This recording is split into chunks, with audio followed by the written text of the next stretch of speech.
सामने आए। एजेंडा क्या था मुबाहले का? कि जो झूठा होगा उस पर लानत होगी।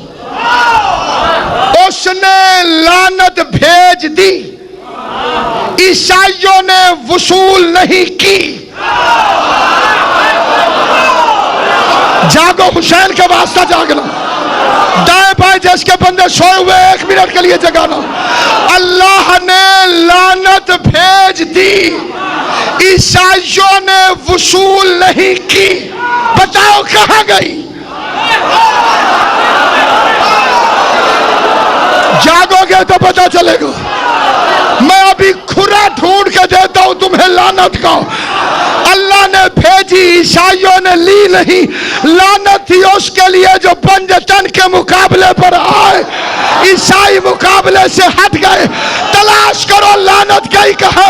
नबी के दुनिया से जाने के बाद ज़हरा किसी दरबार में गई, उसने गवाह मांगे।